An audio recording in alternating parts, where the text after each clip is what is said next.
We'll be back from the break. It's exactly 12 minutes past 9. This is Smart Means Business. Amanda Bariji, Masika Time, and definitely we've been joined with Enid Ankonda as we're going to be discussing matters to do with exports, like we told you. But of course, before we get into that line, we need to, we're really very grateful from all our viewers that are all over Africa. That is from North Africa, Egypt. I always, of course, we always appreciate Algeria. Coming in down to West Africa, that is to Burkina Faso, Ghana, right there, Ivory Coast, Cameroon, Nigeria, definitely, I can't forget right there. And East Africa, where Smart 24 TV resides, here on plot 42. That is Nile Avenue, Garden City. That is Kampala, Uganda. That's the home of Smart 24 television as we broadcast this information all across the globe, all across the continent. Of course, like we always say, it is national, it is regional, it is continental, and it's global. All perspectives, the information really carries that. Well, now, as we proceed into our discussion with Africa and its exports, we need to understand the fact here that Africa's exports have actually been on an upward trend over the past decade, and with a total value of about $404 billion in 2022. That is up from 171 billion dollars in 2012. So you can see there has been quite some progress. Now, this growth, according to my report, has been driven by a number of factors, and of course including the rising commodity prices, increased investment in infrastructure, and improved trade facilitation measures. But of course, before we get in there, let's first of all take a look at Uganda's perspective in here. I can see something here in the daily, that is in the Daily Monitor, which was saying that cold storage facility to spur exports of produce. Well, of course, in this report, we see the government has commissioned a construction of a perishable cargo handling center at Entebbe International Airport that says will improve quality of fresh produce, mostly horticulture, the flowers. And of course, the $10 million solar-powered high-tech facility is expected to pre-test fresh produce such as flowers, tomatoes, cucumber and green peppers to ensure they are free of pests and diseases to meet export standards. We've been having issues with meeting standards. Of course, you're exporting to the Western, maybe to the US, as being part of AGOA. So definitely you have to give them things that are actually don't have pests, they don't have these sprays, the sprayings that they use for pesticides. Definitely, this is going to be, this tech is going to be able to, whatever is not good, up to standard, they throw it away. So Ugandans have to make sure that we go back to the drawing board, we go back to organic methods of use. Absolutely, very interesting. I want to hear from Enid. What's your really view when it comes to matters to do with, when we talk about our exports as Africa, but of course we can first of all level it down to Uganda's perspective. I think with Uganda now, like recently last week, they were talking about gold. Like the government wants to make sure that it's the one in charge of those gold, the way gold export. is traded and traded, But then it all comes down, it zeroes down to quality, like the quality of, because first of all, the people that are doing this are foreigners. Exactly. Yes, so if at all in Uganda we could also get something to do with, we get those, I would say industries or what, then because they're going to weigh this gold and they'll tell you its value is at 30. 30%. Yeah. And at the end of the day, it's not at 30%. It could be even at 70%. Okay. So the value. Oh my goodness. And yes. I get you. So Because we have no idea. We don't know what's happening. So they'll tell us it's at 30. Then take it the other side, and it's actually 70%. 70%. Good. Yes, it's real gold. Yeah. And then come back here and sell it to us at a higher price. So it all starts with we add value to our minerals or whatever we want to deal in. as an export, and then we are able to even compete on the world market. Yeah. That is, I love that. That's quite a very, very beautiful insight. Maybe we could proceed shortly with that, and then we get back to Africa. But of course, his emphasis was actually in horticulture, and of course, statistics here indicate that Uganda's horticulture exports are worth $35 million per year, making Uganda the second largest producer of fresh fruits and vegetables in Sub-Saharan Africa. Okay. Yeah. So how about we be the best? You know, we top up the one that is the first, because we have a lot of potential, and of course after Nigeria, so we have a capability. Imagine after Nigeria it's Uganda, so definitely. But all we had. We took value in our fruits that we actually do export. How much more shall we bring more than $35 million per year? Per year. Yeah. Wow, very interesting. Very, very, very interesting right there. But of course, as we proceed still here in Africa, talking about Africa's exports in here, some of the top 5 exporters in Africa, actually the nations that export, we see Nigeria with exports which are worth 62.4 billion. Of course, leads coming in down to South Africa with $56.9 billion worth of exports. We're talking about annual revenues. And Egypt coming number 3rd with $32.6 billion. And Angola coming number 4 with $27.7 billion. And coming in down to Algeria with 23.1 billion. Now, if you really take a look, if you take a look at these top leading countries, we see the West. There is an element. Actually, it's the South and the North that I'm seeing mainly in here. Of course, Nigeria West, South Africa, Egypt North, Angola South, Algeria North. Well, so North, West, South.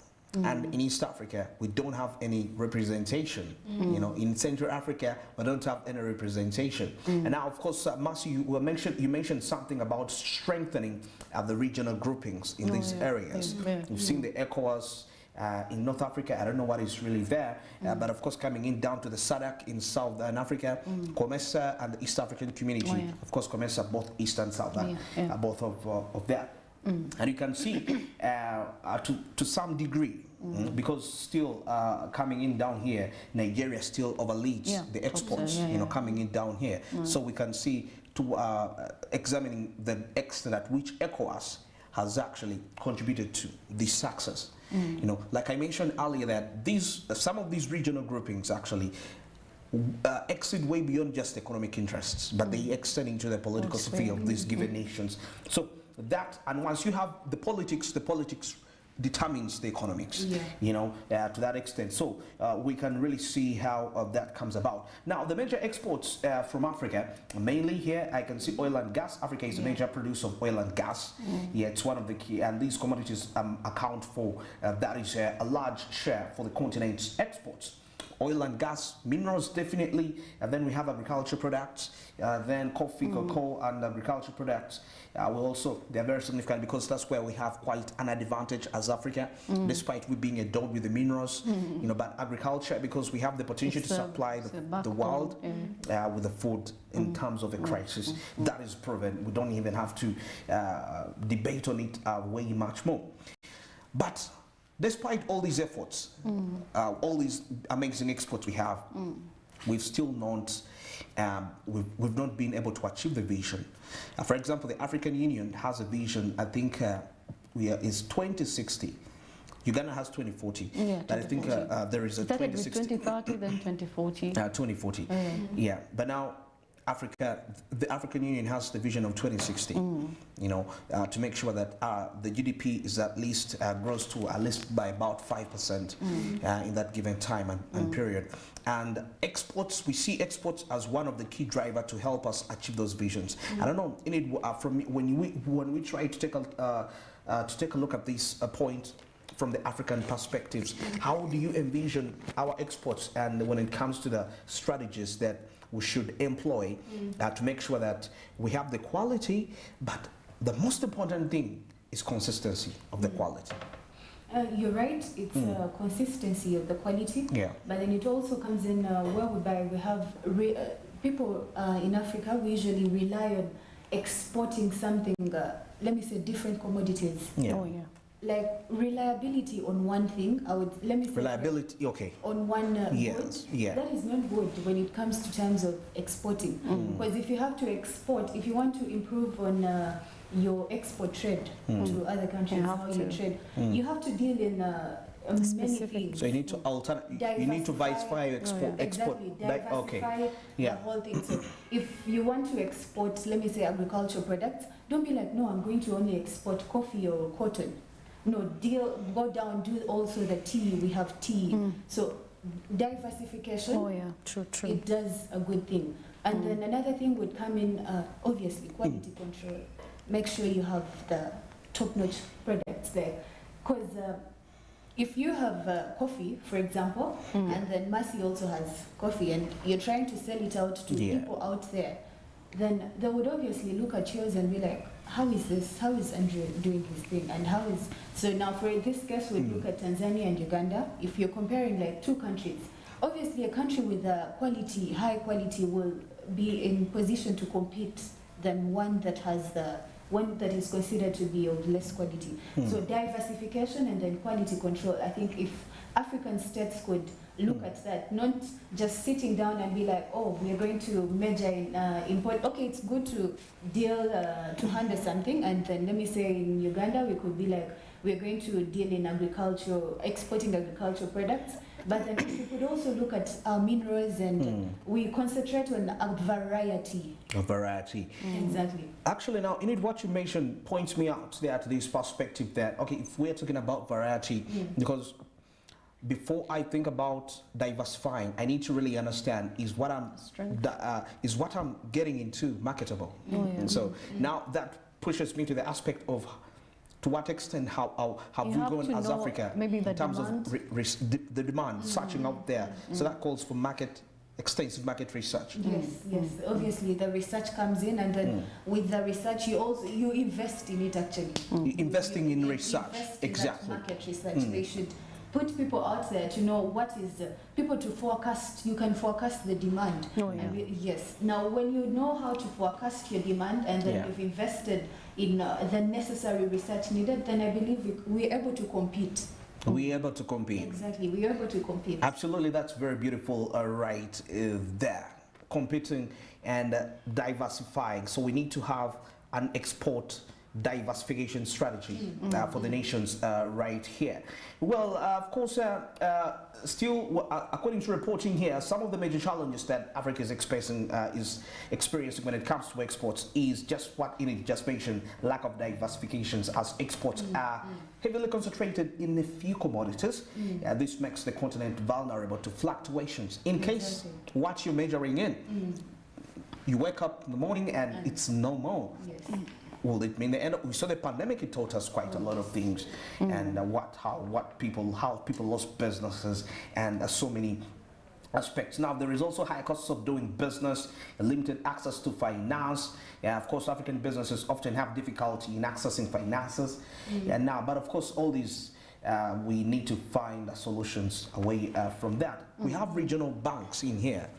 The Exim Bank has been very key, most especially in funding about a number of industrial zones across Africa. I don't know to what degree are we really evolving into this because we saw last time, I think there is a story we did in the international update about a nation which is not going to be funded because what's it? I'm trying AGOA, something in relation to AGOA, a nation which is not going to be funded by the European Union because it was more of acknowledging Western policies and funding. And yet, I feel like the more power we give to actually to these foreign agencies, there is, because we know that these loans come with exploitation and so many more. Because now we are trying to see how we can solve the issue of increased cost of business, because one of the issues we have in Africa is we have a high cost of doing business. How can we leverage more on the regional agencies. For example, the African Development Bank is key. I can see the Exim Bank Africa. Of course, it's from China, but it has a strong hand in Africa, a branch for Africa. You know, mainly those two agencies, I think they have a role. But because when we give them, when we involve them, we actually give them monopoly when it comes to who gives to Africa, you know, because this will help us to enhance our productivity, other relying on loans that come from abroad with high strings attached. So the interest rates and all that. So I'm thinking on how we can leverage more on our local agencies to borrow us money at cheaper prices. Definitely, we need to pay it back. But of course, at least you know that you're returning money within the continent.